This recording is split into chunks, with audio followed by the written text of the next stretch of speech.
Yo, what is up guys, Ghost here, and today I want to take a look at some of the hidden changes that patch 2.1 brought with it that weren't in the patch notes. But before we get into that, let's talk about new weapons. So we've just gotten 3 new vault weapons in the game, the P90, the Gold Magnum Sniper and the M1911, but Temporal has actually found 8 more weapons that look like they'll be coming to Portal in the near future. So he's found the models, the icons, the name data for these weapons in the game files, but you can't unlock them yet and they are currently unplayable. So the 8 weapons are as follows. The MTAR from BF3, definitely an all-time favourite engineer weapon there. Also from BF3, the SKS DMR, the AUG 3 assault rifle and the RPK 74M. And then for Bad Company 2, we have the RPK from that game as well, also the AUG from that game, along with the VSS. And then finally for Battlefield 1942, we have the Sten. So that's cool to see them bringing more stuff to Portal. I don't really play Portal that much, but my hope is that some of these weapons will eventually become vault weapons and end up being in the base game as well. Now, whilst flicking through the game's data, Temporal also discovered something else rather interesting. Here are a bunch of legendary and epic skins for various operators that he found, and since finding these, some of them have been made available via the in-game store.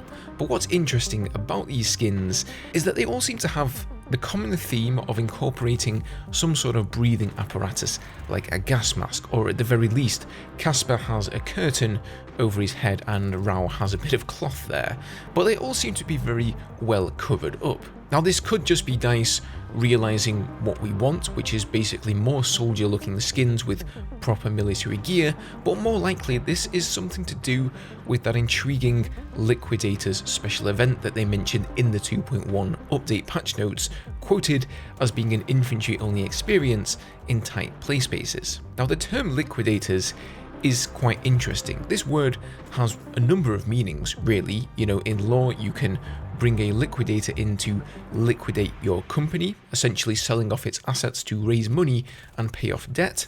In the 1986 Chernobyl nuclear disaster, the people brought in to deal with the consequences there were also known as liquidators. So in most senses of the word, it always has something to do with a person or persons brought in to clear up somebody else's mess. And I think judging by these skins here and the gas masks, this might well have something to do with a toxic threat or a spillage of some kind.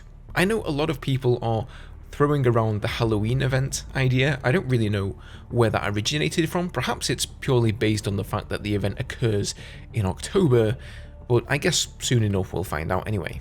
Right, let's move on to the secret patch notes here, the stealth changes, whatever you like to refer to them as.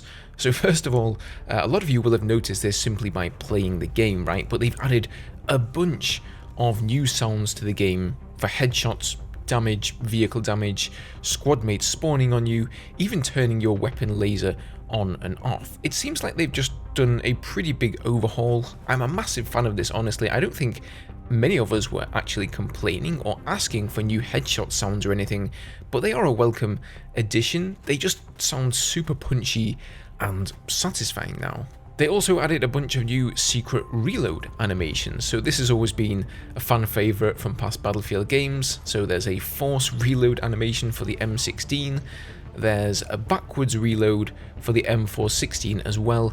I know these videos from Reddit are like really potato quality, guys, so apologies for that, but if you do want to see them in good quality, Danny has them uploaded on his channel. I'm going to be honest with you, I spent about 10 minutes in a server by myself trying to get one of these reloads to trigger so that I could show them to you guys myself, but I just gave up, man. So hats off to Danny. I wonder how long it actually took him to record them all.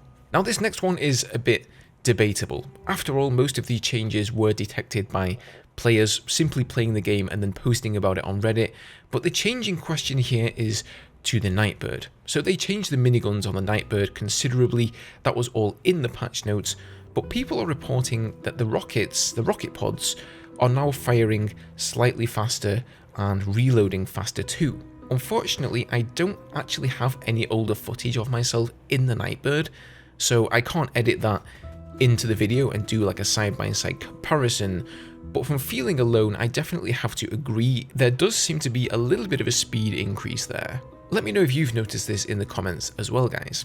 Now, additionally, I also feel like the Nightbirds are a tiny bit snappier in terms of movement. It's no secret that DICE changed the movement of the Nightbird in like every single patch, and it's never in the patch notes. I have no idea what that's all about. Perhaps they're unintended changes, who knows, but flying the Nightbird feels better to me than it did pre-patch. Controller players are reporting better input latency and that the game feels far more responsive. Of course, mouse input latency improvements were in the patch notes, but nothing about controllers, I don't think. I don't play on controller myself, so, I have no idea, but if you do, then let me know how it feels to you. Next, the Jet 25mm cannon that was previously buffed in a previous patch is reportedly overheating faster than before, making it much more difficult to one-strafe a Condor. So, if true, that kind of sucks. I can't say I've ever used a Jet in a long time, it just doesn't really seem worth it since they are sharing the vehicle category with all of the much better helicopters. And finally here, the P51 Sidearm has apparently been majorly nerfed. So the 0 to 10 meter damage is now 15 per shot, down from 22. 10 to 75 meter damage is 13 per shot, down from 18, and over 75 meters is 12 damage per shot, down from 15. So what was the previously lowest damage per bullet of 15 at over 75 meters range, that is now the highest damage per bullet up to 10 meters away. It doesn't really surprise me that they would nerf this weapon because, it's a 50 round magazine on a sidearm, it's pretty damn good, and I think it's still going to be good even after this nerf. So yeah, if that actually turns out to be true, not a massive surprise. So again, none of this is confirmed by DICE, and I haven't gone and tested everything myself, so do take these with a pinch of salt, but as always, it'd be lovely to hear your comments and your own thoughts and feelings on how things are playing out for you down below. I really don't know why DICE do these stealth changes or don't incorporate them in the patch notes. I don't think they're actively trying to get around us knowing about certain changes. I think it just more comes down to the fact that whoever's compiling the notes just misses a lot of stuff. Maybe they're not submitted to the person in time, or perhaps they just not very good at it. If you made it all the way to the end of the video, thanks a lot for that. I really appreciate it. I hope it was informative for you. Have a good weekend, and I'll see you in the next video.